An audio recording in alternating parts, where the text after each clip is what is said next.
Voilà, bonjour et bienvenue dans cette édition, tout nouveau numéro de Congo Presse, comme nous l'avions déjà annoncé, que Congo Presse va désormais commencer à se produire mardi, jeudi, mais samedi. Donc ici on va pas parler du rendez-vous dans le bruit, parce qu'on ne peut pas aller dans le bruit un certain mardi, hein, quand même c'est un jour ouvrable, un jour de service, un jour de travail, et donc il faut désormais vous habituer, vous accommoder à ce nouveau système de Congo Presse qui de temps à temps va commencer à se produire mardi aux heures de 11h, question de vous informer et de clairer, à porter la lumière sur des questions tout à fait politiques. Mais aujourd'hui, avec les invités sur ce plateau, vous savez que Congo Presse généralement fait appel à des journalistes, des analystes indépendants qui viennent donner leurs avis, leur façon de voir les choses par rapport à la marche du pays. Nous avons certainement deux invités que vous allez tout à l'heure découvrir, mais avant d'y aller, il faudrait qu'on vous présente la thématique de ce matin, celle qui fera le grand débat, les grands débats de ce matin, pour nous permettre quand même d'avancer. On va parler de l'agression rwandaise. C'est une question qui touche au cœur de la République. Nous estimons que c'est très important qu'on y revienne là-dessus parce que la sécurité, c'est un élément important pour la marche de notre pays. On peut être à l'aise que lorsqu'on est sécurisé, l'économie peut être protégée, que lorsqu'on est sécurisé, on peut voyager, on peut tout faire, on peut réclamer des élections apaisées seulement si la sécurité de notre pays est assurée. Et donc, on va revenir ce matin pour parler de la sécurité parce que il y a plusieurs choses autour de cette thématique. Et tout Congolais sérieux, permettez que je le dise ainsi, tout Congolais sérieux et soucieux, compatriote, qui aime son pays, à l'heure actuelle, on ne peut pas prendre une position allant dans le sens de décourager nos forces armées au front. Mais tout Congolais épris de conscience devrait sensibiliser, appeler à une mobilisation du peuple congolais pour faire un front derrière nos FARDC. Voilà pourquoi la thématique de ce matin, c'est autour de cette agression rwandaise. Est-ce qu'il est envisageable d'avoir un front Tshisekedi, Kabila, Fayoulou, Kamere et tant d'autres grandes figures, les figures de pros de la politique congolaise, former, constituer un front contre cette agression. C'est avec leurs invités sur ce plateau qu'on va débattre, qu'on va essayer d'analyser. Alors, Vincent Muzungu, vous êtes journaliste habitué de Congo Presse, mais aujourd'hui la tendance change. La tendance c'est qu'aujourd'hui, Congo Presse ne plus le rendez-vous dans vos bruits, mais c'est un rendez-vous de travail. Donc on peut l'appeler comme ça. Vous allez bien? Nous allons très mal. La partie Est va très mal. À Bunagana, ça tire. À Rutshuru, ça tire.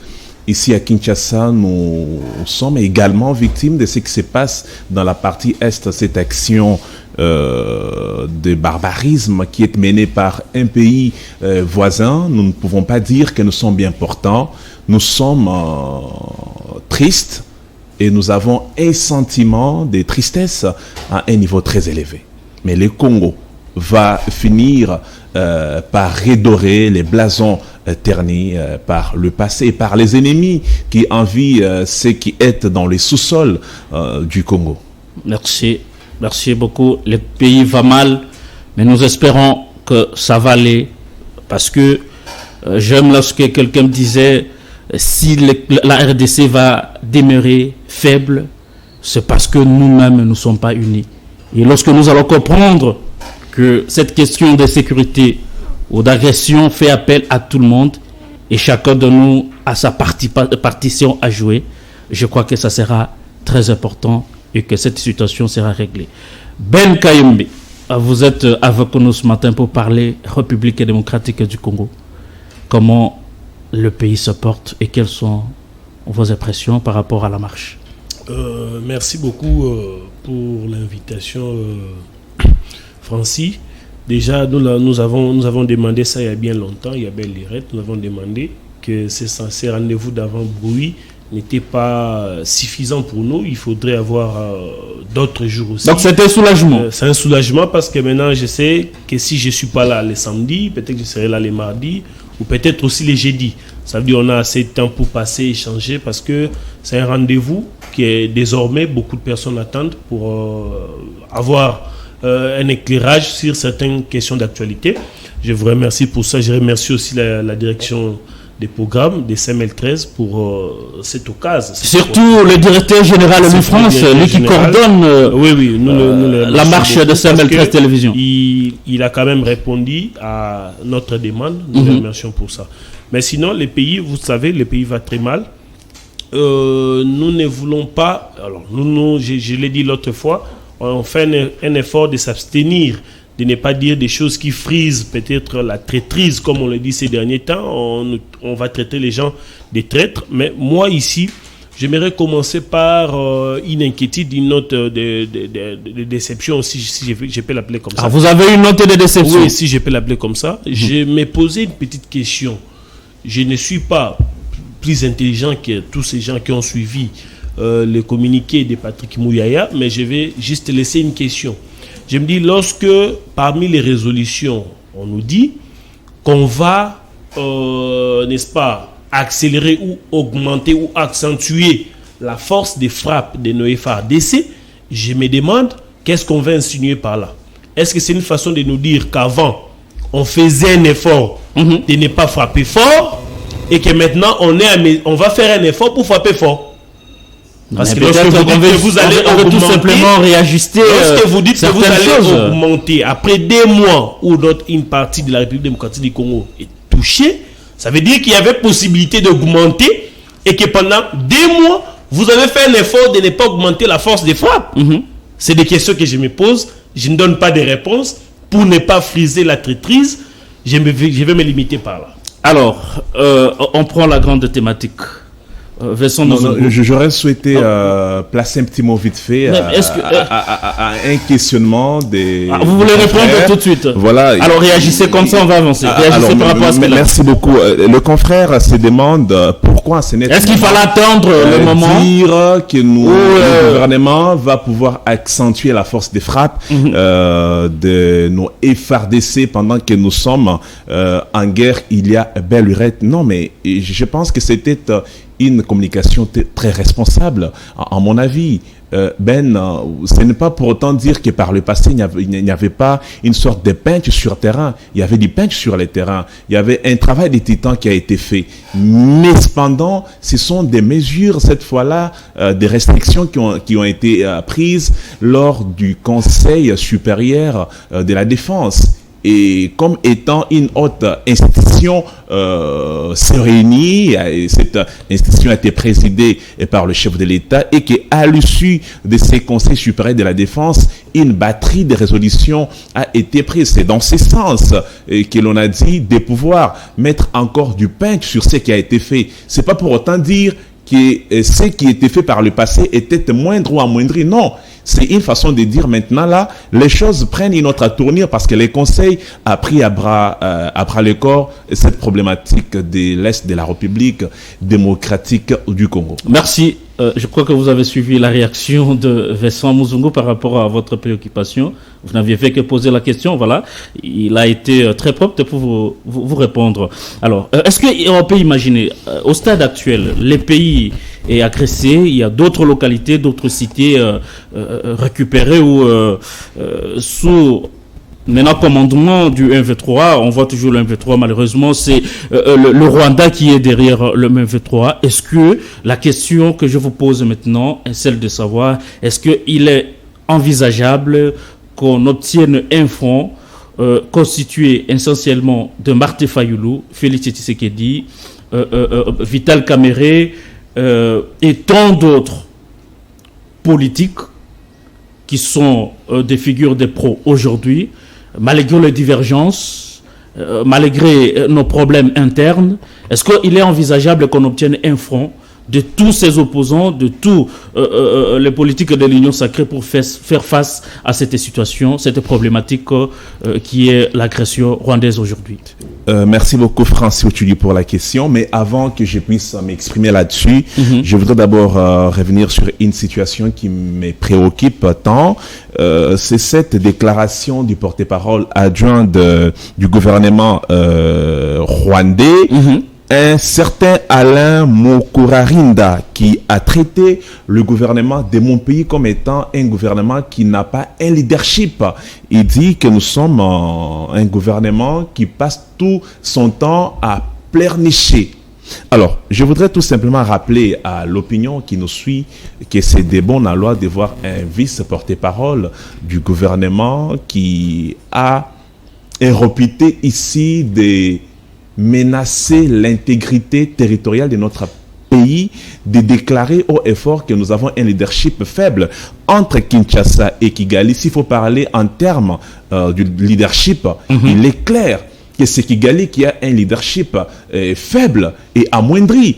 Regardez ce qui s'est passé au Conseil des Nations Unies récemment par l'ambassadeur Robert Wood, cet ambassadeur de cette force onusienne accréditée au Conseil des Nations Unies, a fait une déclaration de condamner. Et il a cité nommément Kigali comme étant un pays qui alimente et qui soutient le M23. Ça, ce sont des répercussions d'un leadership éclairé, d'un leadership visionnaire, d'un leadership responsable qui est mené depuis un certain temps par le président Tshisekedi, qui a passé tout son temps de voir comment réchauffer les relations diplomatiques avec les pays, non seulement limitrophes de la RDC, mais également des pays étrangers. Alors, déclarer que nous avons un leadership faible sur le plan interne, c'est une déclaration qui s'apparente à une provocation.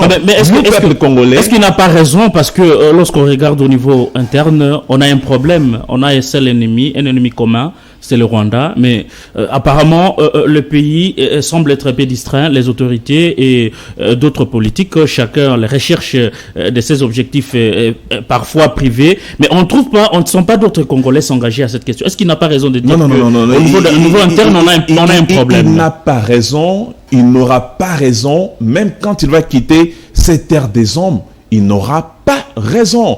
Pourquoi? Regardez, Kigali, le Rwanda, c'est un pays qui, à mon avis, n'arrive même pas à la cheville de la capitale Kinshasa. Jean-Tini Ngobilaket, le gouverneur de Kinshasa, est à la trempe de Kagame qui dirige le Rwanda. Et donc parler d'un leadership qui est faible, c'est une déclaration de... Je suis tenté de dire que c'est une grenouille qui veut se faire aussi grosse comme les bœufs. Le Rwanda, face à la RDC, le Rwanda ne représente absolument rien. Cette déclaration, c'est une déclaration d'une femme qui a été rejetée par son mari parce qu'on l'a traité de pute, parce qu'on l'a traité d'une femme qui n'a pas été une bonne mère, une femme sage qui bâtit sa maison. Je veux dire, c'est une sorte d'une tristesse parce que Karega a été chassé. Le Rwanda n'est pas à l'aise. Ils ont compris que sur le plan de la diplomatie, Kinshasa a monté d'un cran. Tshisekedi ne transige plus. Il est maintenant coriace. Et les voiles se sont levés depuis un certain moment. On est prêt maintenant à dire à Kigali, trop c'est trop, vous voulez la guerre, cette guerre dont vous avez toujours voulu, on va vous la donner. Alors Vincent Muzungu, par rapport à ça, c'est justement par rapport à ça qu'on envisage au niveau interne. Est-ce qu'on ne peut pas avoir une cohésion? On ne peut pas avoir un front? Kabila, il a dirigé ce pays pendant plusieurs années. Il a quand même une expertise. Il y a Bemba de l'autre côté. Il y a Fayoulou. Il y a Vital Kamerhe qui connaît pratiquement toute la situation, qui maîtrise quand même la situation au niveau de l'est du pays. Est-ce qu'on ne peut pas quand même retrouver ensemble ces acteurs politiques autour de Félix Tshisekedi pour envisager des solutions durables, en fait de trouver solution à cette agression? Mais cette question a déjà sa réponse. Vous avez cité les noms de ceux qui se sont déjà exprimés sur la question, notamment Martin Fayulu Madidi sur les radios, sur les ondes des radios France Internationale et les plateaux de TV de France 24 était clair sur la question, et Fayulu a dit qu'il est prêt à rencontrer dans la mesure du possible le Front commun pour les Congos, l'Union sacrée pour juguler cette question de l'Est de la République. Donc je vois ici une volonté ferme de la part de Martin Fayulu à venir autour de la table pour discuter de la question sécuritaire. Vital Kamerhe, dans la tournée à Mani, il était clair, il est allé plus loin, il a dit même aux rebelles que si réellement vous êtes des Congolais, il est important de quitter cette posture pour venir dialoguer. Vous avez cité Mozito, lui, nous l'avons vu quand il est parti à Kwamuntu, on sent qu'il y a une sorte de synergie, mais je suis toujours inquiet parce que Kabila n'a pipé mot depuis un certain temps. Vous faites bien de citer les noms de notre sénateur à vie, le président honoré Joseph Kabila Kabange. Depuis que cette situation de l'Est a surgi, Kabila a opté pour un silence à radio. C'est vrai, il est professeur ordinaire en ce qui concerne le silence. Il ne parle pas. Ça, c'est connu de tous. C'est quelqu'un de très mou. C'est vrai, on les concède. Mais... Et d'après vous, qu'est-ce qui explique son silence? Non, mais moi, son silence me laisse perplexe. Je me dis qu'il ne devrait pas opter pour le silence pour le moment. Parce que Kabila a une expérience avérée dans la situation. Rappelez-vous, en 2013, le M23 a été un groupe d'effets. C'est Kabila qui était au pouvoir. Et donc, je me dis que Kabila a une sorte de... Il est, à mon avis, une jurisprudence pour les pouvoirs en place. Vous estimez quand même qu'il a quand même quelque chose à apporter pour trouver solution à cette agression? Quelque chose à apporter. Il a un élément important. Non, je ne voudrais pas aller dans les sens, mais il a une expérience. L'expérience, elle est acquise par le nombre de services que l'on a fournis. Le fait d'avoir passé 18 ans à la tête de ces pays, il a une maîtrise sur le plan sécuritaire. Il a des conseils pratiques qu'il peut donner. Il sait quoi dire au président Tshisekedi. Mais pourquoi il est toujours resté figé dans sa position de l'homme de Kingakati? Et pourquoi il veut toujours que les régimes en place partent à sa rencontre? Or, il peut déjà faire le pas. Alors, c'est important. Je dois chuter. Il est important que les questions qui relèvent de la défense nationale, ce sont des questions qui intéressent plus d'un Congolais. Ici, on n'a pas de couleur politique. Ici, on n'est pas opposant. Ici, on n'est pas de la société civile. Ici, on n'est pas du pouvoir. Ici, on est tous Congolais. Ici, on est tous compatriotes. Kabila, Fayulu, Tshisekedi, et doivent se réunir et voir dans quelle mesure parler le même langage pour le problème qui mine la RDC il y a cela plus de 20 ans. Alors Ben, je vous pose la même question. Un front autour de Félix Tshisekedi. Tshisekedi assemble avec Joseph Kabila, Martin Fayulu, Vital Kamerhe, Jean-Pierre Mbeba qui a une expertise sur des questions qui concernent l'Est de la RDC. Est-ce que c'est envisageable? Et pourquoi jusqu'aujourd'hui on ne sait pas Kabila Pipemo, comme l'a dit Vincent, sur cette agression, pendant qu'une grande partie du pays est occupée par les rebelles du M23? Merci beaucoup, cher Francis, pour la question. Mais d'abord, il faudrait ici dire que lorsque vous parlez des acteurs politiques majeurs de notre pays, je l'ai dit récemment ici sur ce plateau, que déjà aujourd'hui, nous avons perdu toutes les idéologies de nos partis politiques. Tous les leaders politiques se sont transformés en capitalistes et avérés. Aujourd'hui, en République démocratique du Congo, on avait ce sont les pseudos qui sont restés. Un parti démocrate, un parti socialiste. Aujourd'hui, tous sont devenus capitalistes. Ils ne roulent que pour leurs intérêts. Et qu'aujourd'hui, s'il faudrait imaginer un front, on va réfléchir sur chacun des intérêts pour chaque leader politique. Aujourd'hui, en République démocratique du Congo, vous avez un Martin Fayulu qui a décidé l'opinion. Déjà, c'est pour la toute première fois qu'on voit un opposant souhaiter de vive voix ou pour proposer une transition. Aussi longtemps, nous avons encore la possibilité d'organiser les élections dans les délais, mais lui anticipe déjà. Ça veut dire, dans son imaginaire, il imagine déjà que Félix Tshisekedi n'a pas organisé les élections et que lui-même se permet d'accorder déjà une transition, mais qui va se faire sans le président actuel. On n'a jamais vu ça. Nous avons de l'autre côté Vital Kamerhe, vous parlez de Joseph Kabila. La jurisprudence dont mon confrère a parlé ici, aujourd'hui, Félix Tshisekedi n'est pas dans la même logique que M. Joseph Kabila. Pourquoi? Parce qu'à l'époque, vous allez vous rappeler qu'à l'époque, les groupes rebelles, lorsqu'ils attaquaient ou ils équipaient une partie de la République démocratique du Congo, ils demandaient l'intégration de nos forces armées.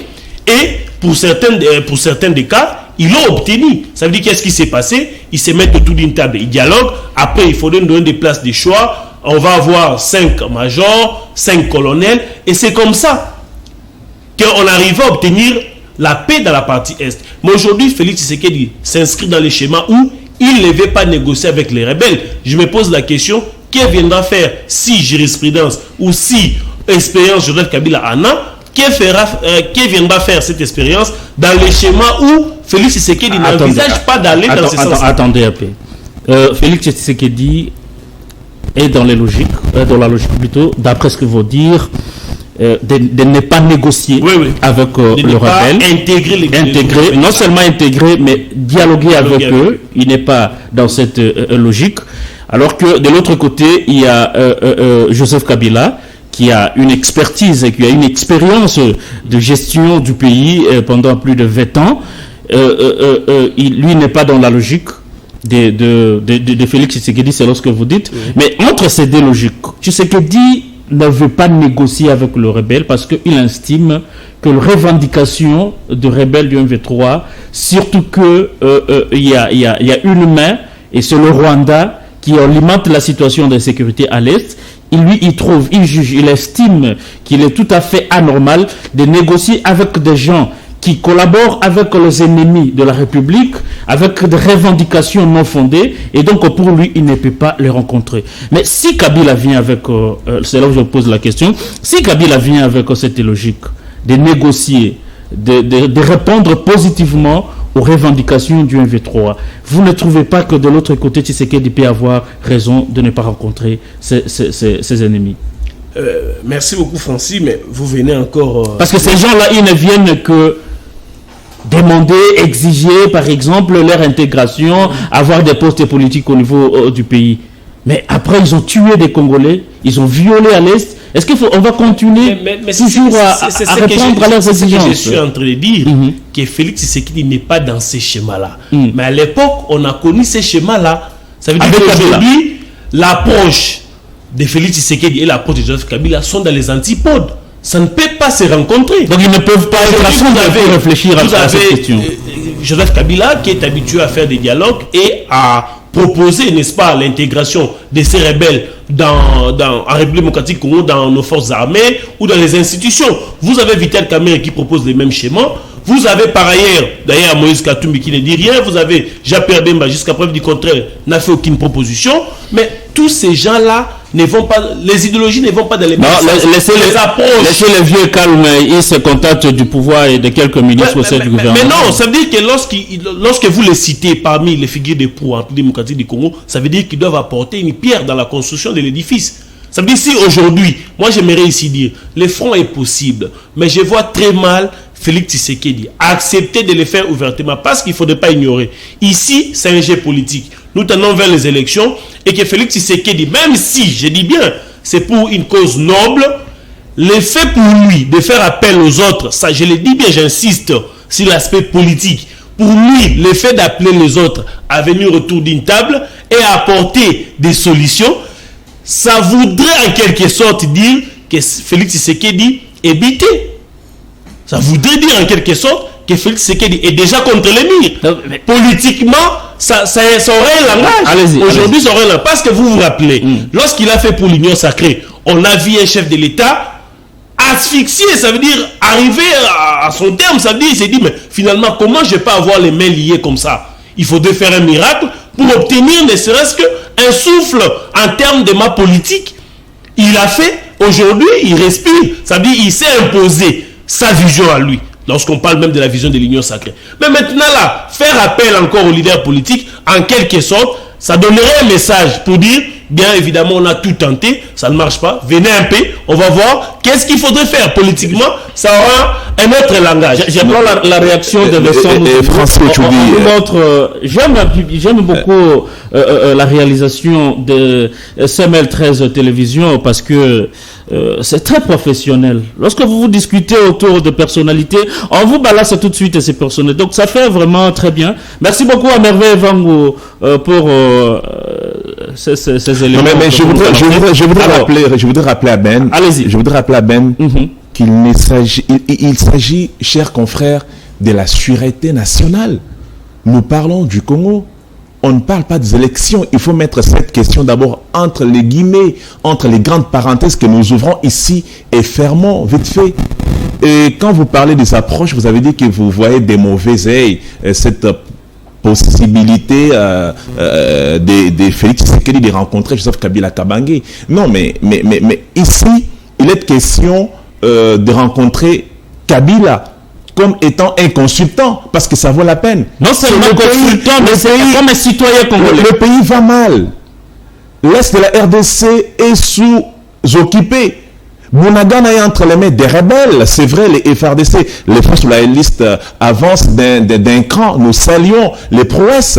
Mais ici, il est question de réunir les enfants du Congo. Ce n'est pas un dialogue qui va déboucher au partage des postes. Non. On voudrait que chacun apporte du sien pour que demain, qu'on ne sente pas qu'une partie de notre pays a été amputée. Peut-être nous le disons avec beaucoup de légèreté parce qu'il s'agit de l'Est, mais réfléchissez un seul instant. Non, mais qu'est-ce qui s'est passé? C'est toujours en République démocratique du Congo. On est en RDC.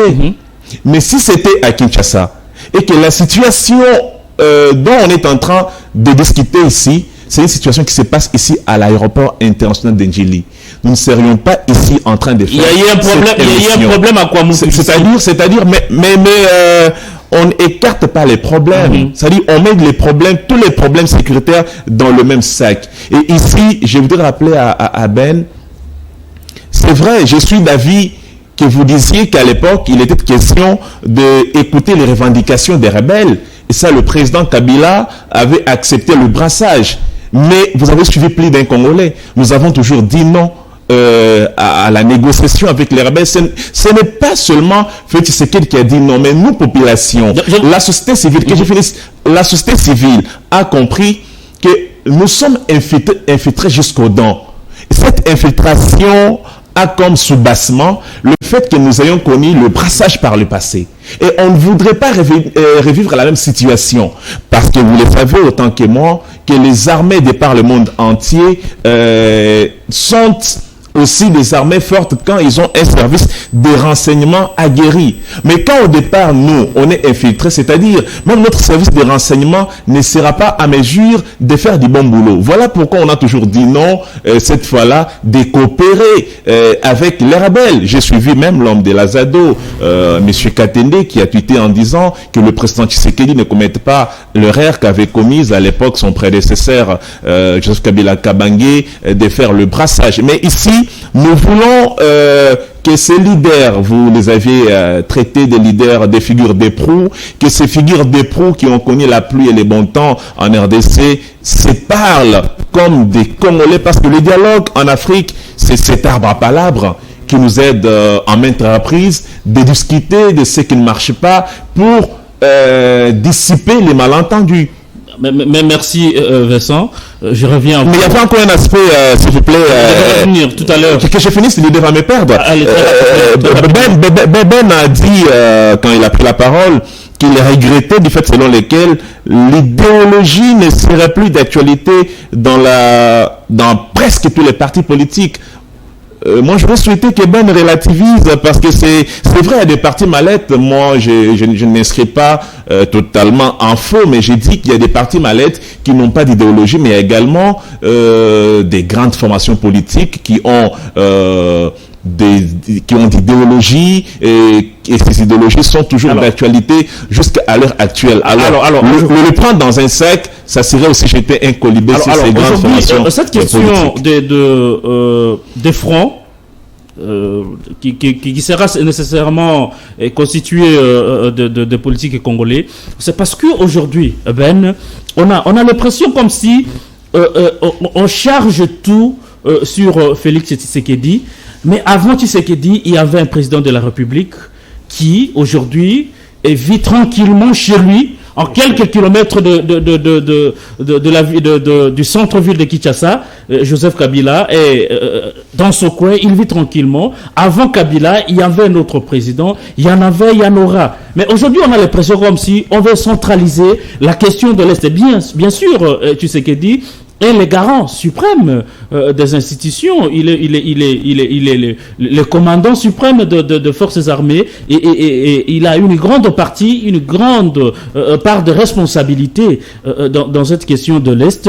Mais on a l'impression comme si aujourd'hui on veut faire porter tous les chapeaux de cette situation à Félix Tshisekedi. Vous ne pensez pas que le problème n'est pas uniquement de manière unilatérale celui de Tshisekedi, mais c'est un problème qui concerne tous les Congolais et que nous, journalistes, politiques, artistes, cultivateurs, nous avons chacun dans ce domaine la responsabilité de porter haut la main nos forces armées de la République démocratique du Congo. Francis, je ne sais pas qu'est-ce que vous comprenez par tout ce que vous venez de dire. Je vous le concède, mais je crois que vous êtes un tout petit peu embrayé, cher ami. Lorsque vous dites qu'on a l'impression Joseph Kabila serait chez lui à l'aise, je ne sais pas qu'est-ce que vous voulez insinuer par là. Et peut-être vous n'avez rien. Laissez-moi argumenter. Écoutez, je vais bien suivi. Acceptez que vous m'avez suivi, mais vous dites que vous n'avez pas bien suivi. C'est mon temps, s'il vous plaît. Écoutez. J'ai dit que vous êtes embrouillé, cher ami. Non, mais si je me suis embrouillé, c'est que vous n'avez rien saisi. Ça n'engage que moi. Parce que vous n'avez rien saisi, vous n'allez pas m'obliger à vous comprendre. Je vous dis par rapport à ce qui à ma réflexion. Alors allez-y, il ne faut pas dire que je me suis embrouillé. Allez-y. Acceptez que je continue mon argumentaire. Pourquoi je l'ai dit? Vous n'êtes pas venu débattre avec le présentateur de l'émission. Je crois que je dois la parole. Allez-y. Je ne souhaite pas être gelé. Je dis ceci. Lorsque vous parlez, vous indexez Joseph Kabila. Et qu'à partir, vous dites qu'on a l'impression qu'on donne toute cette responsabilité à Félix Tshisekedi. Mais vous voulez quoi? Pourquoi vous citez Kabila dans cette affaire ici? Je parie même ici que Kabila n'a rien à proposer. Parce que jusqu'à aujourd'hui, Kabila c'est un sénateur. Comment ça, Kabila n'a rien à proposer? J'ai dit, je parie que Kabila n'a rien à proposer. Pourquoi je l'ai dit? Si Kabila avait quelque chose à proposer, Kabila c'est un sénateur. Il y a un endroit bien approprié où il peut apporter des propositions. Et les propositions seront débattues et voir comment les amener auprès du chef de l'État. C'est possible. Je parie que Kabila, à ce stade, n'a pas encore une proposition. Parce que c'est un législateur. S'il avait des propositions, on allait voir Kabila au Sénat. Vous avez vu Kabila au Sénat? Oui, je l'ai déjà vu. Combien de fois? Si vous n'avez pas suivi la télé. Combien de fois il est allé au Sénat? Mais vous n'allez pas faire un débat direct avec moi. Vous le savez, vous n'allez pas désorienter les enfants ici. Kabila, c'est un sénateur. Kabila, c'est un sénateur. Dites-moi le contraire. Je n'ai pas dit mais je vous demandais justement combien de fois il est au Sénat. Il a été au Sénat Kabila, c'est un sénateur, oui ou non, cher? Même si ce n'est pas moi qui dois poser des questions, mais Kabila, c'est un sénateur. Allez-y, cher. Nous les connaissons. Je dis, si Kabila avait des propositions, Kabila allait les proposer. Vous dites qu'ici, vous avez l'impression qu'on est en train de surcharger ou sinon de laisser toute la responsabilité à Félix Tshisekedi. Je vous rappelle qu'ici, nous tous, nous avons donné notre pouvoir de décision à M. Félix Tshisekedi. Il nous doit des comptes. Ne les dédouanez pas pour dire comment on doit citer Félix Tshisekedi à tout moment. Mais non, moi personnellement, j'ai donné mon droit de décision à M. Félix Tshisekedi. Quand il prend des décisions, ça nous engage tous. Il n'y a pas un Congolais, que ce soit opposant ou major, Fayoul, tout ça. Lorsque Félix Tshisekedi prend des décisions, il les prend au nom de tous les Congolais. Il nous doit des comptes. Lorsqu'il prend une décision, que moi, Congolais, c'est comme si j'ai donné mon pouvoir à quelqu'un et j'estime que celui-là en abuse. J'ai le droit de revendiquer. Il me doit des comptes, M. Félix Tshisekedi. Raison pour laquelle vous avez l'impression qu'on est en train de surcharger M. Félix Tshisekedi. On ne le surcharge pas, mais on a l'impression comme si cette situation, cette problématique d'agression rwandaise, Tshisekedi est le seul, parce que j'ai suivi un homme politique qui disait à travers une chaîne de télé, il dit Tshisekedi doit savoir qu'il est le seul à rendre compte au peuple congolais. Et bien évidemment. Alors, je vous relance. Hier, j'avais suivi le porte-parole du gouvernement qui appelait à la mobilisation générale de la population derrière nos frères RDC. Alors, c'est comme ça que je me dis, est-ce qu'il faudrait-il faire une fixation sur Tshisekedi au lieu que nous, en tant que peuple, parce que Tshisekedi passera, mais l'Est de la RDC va rester parce que c'est notre pays. Mais d'ailleurs, par là, j'aimerais ici, cher Francis, allez-y. L'échec de la balkanisation de la partie Est, moi personnellement, 80%, j'attribue ces mérites aux vaillants, aux braves peuples de la partie Est, nos frères. Parce que sans eux, j'ai vu comment ils sont déterminés à sauvegarder l'intégrité territoriale. Si ça ne dépendait que de nous, Congolais, ici, je me dis que Kinshasa serait déjà parti. Parce que nous sommes dans les bruits, matin, midi, soir. Mais il faut voir comment nos frères se battent matin, midi, soir. Ils sont même prêts à tenir les armes pour sauvegarder l'intégrité territoriale. Effectivement, vous êtes dans le bruit parce que pendant qu'à l'Est, il y a des problèmes. Non, je suis pas dans le bruit. Je suis les matins. Là, vous avez raison. C'est vous qui étiez au stade. Moi, j'irai faire quoi, moi je suivais l'information de près parce que Rouchou était menacé. Je ne pouvais pas me rendre au stade parce que je devais nécessairement suivre les informations. Je ne sais pas vous, qu'est-ce que vous avez fait de votre journée. Moi, je suivais les informations. J'étais concentré à suivre le problème de l'Est, contrairement à ce qui était au stade pour jouer à la musique. J'aimerais ici dire, permettez que je t'aime pas là, j'aimerais ici dire que lorsque vous parlez d'un front, nous sommes quand même, ce sont quand même des acteurs politiques. Si front il doit y avoir en République démocratique du Congo, ce cadre de front doit être créé par M. Félix Tshisekedi.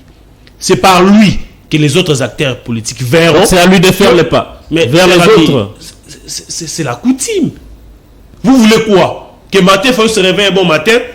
Monsieur Félix Tshisekedi, vous devez nous recevoir. Non, bien, voilà ce que moi je vous propose. Non, mais ça veut dire lorsque le chef de l'État voulait lancer l'Union sacrée, il a fait avec toute sa volonté. Pourquoi ne pas le faire maintenant pour l'intégrité territoriale, la sûreté de l'État, comme l'a dit mon confrère? Si aujourd'hui Félix Tshisekedi lance, je vais dire, comme on veut le dire, la consultation nationale aujourd'hui pour la question de l'Est, et c'est à lui de voir maintenant quels sont les acteurs politiques qui ont réellement les soucis de la République démocratique du Congo, ou sinon les acteurs politiques qui se soucient de l'intégrité territoriale. Alors, Vincent, Francis, avant la question. Alors, je vous relance comme ça, vous allez prendre. Ne me relancez même pas, j'ai déjà écrit. Écoutez. Laissez-moi répondre à ce que j'ai écrit. Sinon, allez-y, c'est vous les patrons. Merci d'être compréhensif, cher frère.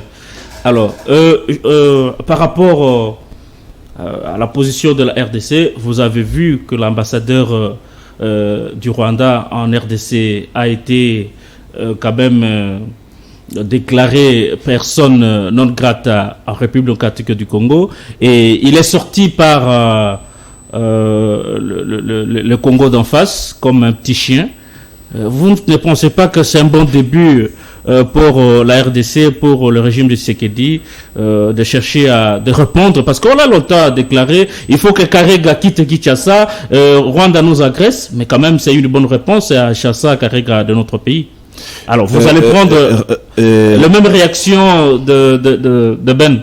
Alors avant de répondre à la question, je voudrais rencontrer d'abord le confrère Ben sur la question de Kabila. J'ai toujours été contre ce qu'a été la gestion de M. Kabila.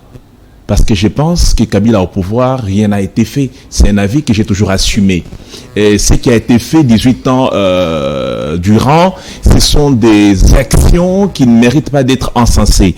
Et vous avez dit que Kabila n'a pas de propositions à faire en ce moment. S'il en avait, il est sénateur à vie, il aurait saisi sa chambre qui est le Sénat pour une position en ce sens. Vous avez raison de le dire. Mais la casquette qu'il a de sénateur à vie lui permet tout de même aussi de ne pas siéger comme tout autre sénateur. C'est ce qui fait qu'il peut rester chez lui à la maison autant qu'il le voudra. Il peut toutefois être sénateur même si cette législature arrivait à son terme. Mais la question ici de l'Est, moi je me dis, est-ce que Kabila doit-il attendre que Tshisekedi, qui est le chef de l'État, puisse aller à sa rencontre pour qu'ils aient un débat? Ben, si c'est comme ça qu'il perçoit la chose, moi je suis mal à l'aise. Mais est-ce que a-t-il tort d'observer les choses de cette manière-là? Est-ce que je me dis, Kabila s'est dit qu'il est sénateur à vie, et à un certain niveau, il est astreint à ce qu'on appelle le devoir de réserve. Il ne peut pas commencer à parler comme un citoyen lambda. Il est important que celui qui est au pouvoir puisse aller à sa rencontre. Il est tout à fait à l'aise de réfléchir de la manière, je ne trouve pas aussi ambigu, mais je souhaite que M. Kabila rencontre le président Tshisekedi pour des bonnes questions qui relèvent de l'intégrité territoriale de notre pays. Vous parlez de l'expulsion de Vincent et Karega sur les sols congolais, mais Francis, voilà pourquoi j'avais dit de l'entendre. On peut nous balancer la photo de Karega. Qu'il s'agissait là d'un leadership clairvoyant. Ça, c'est ce qu'on appelle des mesures coercitives quand ça ne marche pas. L'Est est menacé par la force d'occupation. Et cette force d'occupation, elle est soutenue par Kigali. Et Kigali ne veut pas coopérer avec le président Tshisekedi qui a été à Nairobi. Rappelez-vous de l'accord de Nairobi, ils se sont rencontrés avec le président Joao Lourenço. Le président Tshisekedi était clair sur la question. Il a dit à son homologue Kagame, soit vous voulez la paix, soit vous voulez la guerre. Kagame n'a pas écouté le message d'un fils de ces pays. Et nous ici, la caméra publique, nous journalistes, la société civile, les opposants avions demandé depuis belle lurette que Karega quitte le pays et que le nôtre qui est à Kigali soit rappelé parce que ça ne marche pas. Nous devons maintenant nous préparer pour aller à la guerre. Moi, je pense que c'est une bonne réponse quand ça ne marche pas. Et alors, nous sommes ici impatients d'écouter le président Tshisekedi. Et Patrick Mouyaya, qui est le porte-parole du gouvernement, il avait dit que le président Tshisekedi va pouvoir s'adresser à la nation congolaise dans les heures qui suivent. Nous attendons sa déclaration parce que ça brûle à l'Est. Nous, on estime qu'il est important que le président Tshisekedi déclare la guerre. Même si un politique m'a dit, est-ce que Vincent, le président de la République, est-il obligé de déclarer la guerre parce que cette guerre, elle est déjà effective? Mais je me dis, elle est effective, mais le président Tshisekedi avait activé plutôt la guerre diplomatique. C'est ce qui a fait que nous avons tous les ingrédients. Sur le plan diplomatique, cette guerre a été remportée par la RDC. Alors, mais pourquoi, depuis tout le temps qu'on a demandé l'expulsion de Vincent Karega, il fallait attendre que Kawadja soit récupéré et que le MV3 avance vers Goma pour finalement décider d'expulser Vincent Karega? Alors, vous posez une bonne question, mais une très mauvaise personne. Je pense que Patrick Mouyaya serait très à l'aise à répondre à cette question. Parce que moi, je suis dans la marmite de tous ces Congolais qui auraient voulu que Karega quitte les sols congolais il y a longtemps. Et nous avons entendu la population dire que cette action, elle est tardive. Parce que c'est pas hier que Bunagana a été prise entre les mains de ces voyous du M23. Mais est-ce que nous devons condamner les gouvernements pour avoir pris une décision d'une manière tardive? Nous, on n'est pas au gouvernement, mais on pense qu'il n'est pas tard de faire mieux. Ce qui est fait pour les gouvernements, c'est le moment qui a été choisi, c'est le moment opportun pour les gouvernements de la République qui a compris qu'il est maintenant temps de dire non à la présence des Karega ici. Vous l'avez dit, qu'il est déclaré, comme on dit en diplomatie, persona non grata, qu'il quitte parce que le président Tshisekedi va s'exprimer. On attend qu'il s'exprime. Laissez-moi louer les recommandations d'Adolphe Mozito sur la guerre de l'Est. Il dit qu'il est important que le pays organise la sécurité du territoire national et la résistance populaire. Il dit qu'il est également important de soutenir dans les unités, nos forces vives de la nation et les FARDC qui se battent au front contre le Rwanda. Donc il est déjà partant par rapport à l'initiative. Mais sa troisième recommandation, je trouve cela intéressante. Il dit ne négocier ni avec le Rwanda, moins encore avec le M23, mais avec leurs maîtres. Là, nous saluons ces dialogues. Qu'est-ce qu'il a voulu dire par leurs maîtres, les Occidentaux? Non, c'est-à-dire qu'il y a, quand on dit Kigali, on voit directement Kagame. On voit Kagame. L'Union africaine a projeté une rencontre, un dialogue. C'est-à-dire, ce sont les parties prenantes au conflit qui doivent se réunir pour parler. Alors, Ben, pourquoi attendre que Kawanja et Rutshuru soient pris par l'OM23 et le Rwanda et pour venir répondre à l'exigence du peuple congolais, celle d'expulser Vincent Karega du sol congolais? Cher Francis, je me sens très mal à l'aise de parler de la consommation, je vais dire, une décision prise pour mettre l'opinion publique quelque chose sous la dent. Je pense que... Ah, vous estimez que c'est une décision prise pour mettre quelque chose sous la dent de l'opinion? L'expulsion de Vincent Karega ne serait pas une panacée. Mais diplomatiquement, c'est quand même un rapport de force. Pas assez. Ah, allez-y. Au stade où nous sommes, c'est pas assez de ce que nous voulons. Je vais ici dire, l'expulsion de Vincent Karega, pourquoi je l'appelle, c'est pour la consommation de l'opinion. Vous savez, il y a de cela des mois que tout le monde criait. Mais pourquoi jusqu'à ce jour Vincent Karega est là? On n'a pas obtenu gain de cause, mais après, lorsque la situation s'est empirée un peu, finalement, on va dire qu'est-ce qu'il faudrait donner à cette population pour se calmer. Ici, qu'est-ce qui se passe? J'aimerais ici dire, je vais ici évoquer aussi Patrick Mouyaya, mais Patrick Mouyaya nous dit hier qu'ils sont en train de nous pousser vers un dialogue. Ça veut dire que le gouvernement sait que de plus en plus, les M23 s'approchent, ça va nous pousser à aller vers un dialogue. Lorsque nous allons vers un dialogue, c'est mal parti pour nous, parce que nous partons en position de faiblesse. Ça veut dire ils ont une grande partie de nos terres et qu'il faudrait nécessairement céder à leurs caprices. Aujourd'hui, si nous ne sommes pas, je ne dis pas que nous sommes assez faibles, mais si à ce stade, Tshisekedi n'est pas favorable. Oui, si à ce stade, nous ne savons pas encore bouter ces gens-là à l'extérieur et qu'ils continuent à avancer, ça veut dire que nous sommes en train de nous affaiblir notre position dans les dialogues, parce que nous partons dans une posture très faible. J'aimerais ici dire, parce qu'il y a un système de pression que nous devons comprendre. Ici, en République démocratique du Congo, pourquoi le gouvernement se sent mal à l'aise? Parce que c'est la population qui met la pression sur ses dirigeants. Je vous ai choisi, vous devez bien gérer. Mais lorsque nous nous sentons en insécurité, la responsabilité revient à l'État. Mais la République démocratique du Congo doit se battre pour que ce système de pression va aussi vers notre agresseur. Parce qu'aujourd'hui au Rwanda, tout se déroule normalement. Mais maintenant, comment obtenir ça? Il faudrait aller même à l'extrême avec nos décisions. Expulser l'ambassadeur, c'est rien. Moi, j'estime que c'est rien. Il faudrait aussi, à la limite du possible, fermer l'ambassade. Rappeler aussi, parce que vous parlez de résiliation des relations diplomatiques, mais comment est-ce possible que notre ambassadeur continue à demeurer de l'autre côté, mais ici on expulse l'ambassadeur? Non. Il faudrait le chargé d'affaires a été immédiatement rappelé. Moi, je vous dis ceci. Ouais. Si aujourd'hui, la population, il y a une grande partie de la population rwandaise qui vient œuvrer en République démocratique du Congo. À la limite aujourd'hui, si on arrivait à fermer nos frontières et que tous ces Rwandais, ici il faudrait le dire, il y a beaucoup de Rwandais qui viennent. Non, mais c'est pas ça la question. Non, permettez que je finisse. Non, mais la question n'est pas celle de la communauté rwandophone. Non, la communauté rwandophone. Nous n'avons pas un problème avec la communauté. On n'a pas un problème avec la communauté rwandophone. Je ne sais pas si vous me comprenez. Lorsque vous dites que vous êtes d'accord avec moi, c'est le Rwanda qui nous menace. Lorsque le Rwanda menace, quelles sont ces populations qui sont mises à mal? N'est-ce pas que ce sont les Congolais? Mais qu'est-ce que vous voulez me dire ici, c'est plateau? Non, moi je vous dis aujourd'hui, si c'est le gouvernement de Kigali qui met à mal la vie de nos pauvres citoyens, il faudra en contrepartie pousser aussi ces populations à revendiquer contre leur gouvernement.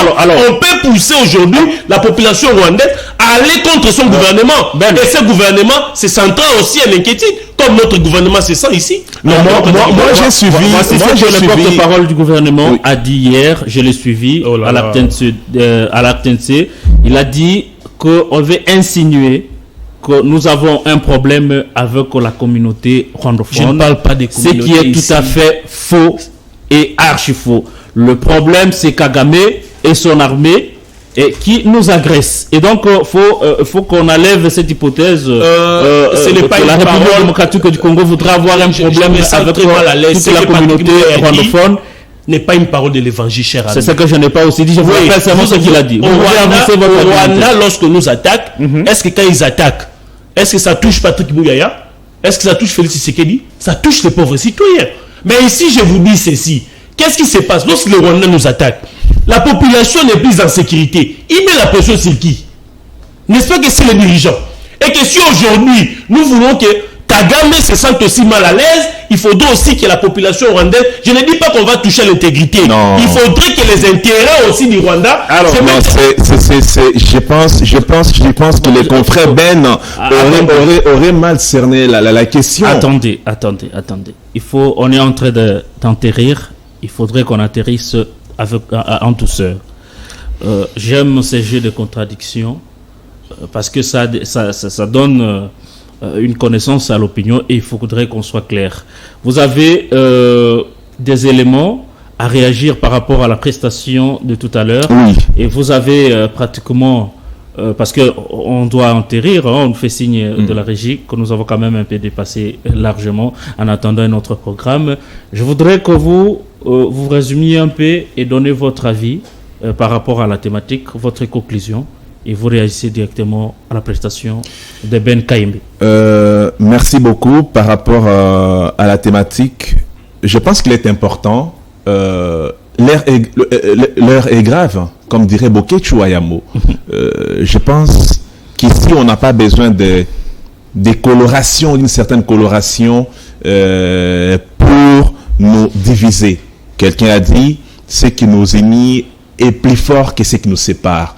On fait appel à toutes nos élites, l'élite intellectuelle, nous les hommes des médias, mais également aux politiciens qui s'y connaissent en la matière. Nous avons déjà vu la position de Vital Kamerhe, la position de Martin Fayulu, Adolphe Mosito, Jean-Pierre Bembaï dans l'Union sacrée, Moïse Katumbi, on ne sait pas, lui aussi il est resté à Mioué, mais on sait qu'il est Congolais. Ce qui se passe à l'Est lui préoccupe autant que nous ici. Nous souhaiterons, moi en ce qui me concerne, que ces fronts puissent avoir lieu de plus vite que possible pour dissiper les malentendus sur le plan sécuritaire, parce que les Congolais doivent se regarder et se dire en face là où ça n'a pas marché. Merci. Ben, votre conclusion? Merci, cher Francis. J'aimerais aussi éclairer un tout petit peu ce que j'ai dit. J'ai dit ceci. Autant Patrick Mouyaya s'inquiète pour la communauté rwandaise, autant il devait aussi s'inquiéter pour nos populations. Parce qu'aujourd'hui, quand on parle de plus de 10 000 déplacés, ça veut dire que ces mamans-là ont arrêté les commerces, ils ont arrêté les champs et tout ce qui va avec. Et qu'aujourd'hui, pendant que nos familles ici ont arrêté à Évray, on ne peut pas accepter que les Rwandais continuent à venir en République démocratique du Congo pour Évray. C'est de là que je parle. Si aujourd'hui, nos frontières sont fermées et que s'il y a 10 millions de Rwandais qui ne savent plus venir faire leur commerce ou qu'est-ce que j'ai encore d'autres en République démocratique du Congo, ces gens-là seront obligés, parce que Kagame, pour venir aux tables de négociation, il faudrait que Kagame ait quelque chose à perdre. Mais c'est nous qui allons supplier à Kagame de nous laisser, cher ami. Non, mais là, on devrait commencer par quitter d'abord. Mais s'il y a cette pression pour nous faire, Kagame se dira que j'ai une population qui me menace aussi chez moi en République démocratique et au Rwanda. Il faudrait à tout prix négocier avec la République démocratique du Congo. Moi, je récupère mes troupes. Il laisse les frontières ouvertes. On continue les commerces. Vous ne suggérez pas. Il faudrait qu'on ait un moyen de pression. Aussi longtemps que la RDC,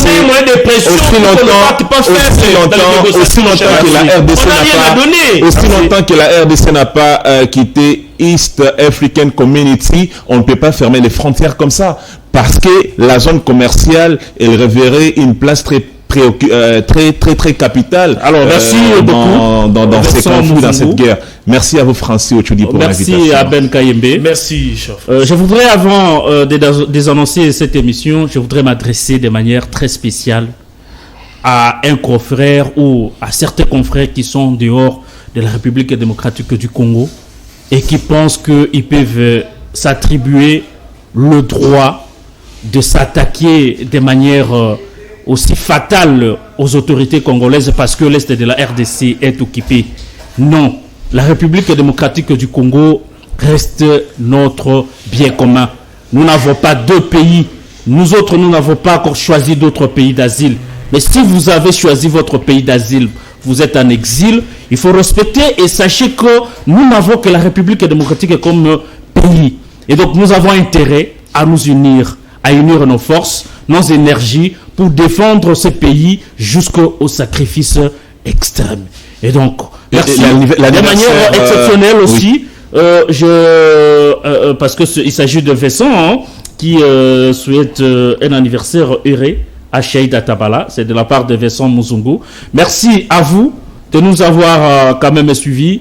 Merci à Andrea qui était derrière les caméras. Merci à John. Merci à Joël. Merci au grand réalisateur Hervé, je crois bien. Merci à Louis-France Kozekissa pour la coordination de cette émission. Mesdames et messieurs, le rendez-vous est pris pour le jeudi. Mais surtout, le samedi, ça sera le rendez-vous d'avant-bruit. Merci de votre confiance. Merci de vos encouragements. Merci au travail que CML13 abat chaque jour au profit des Congolais. Merci.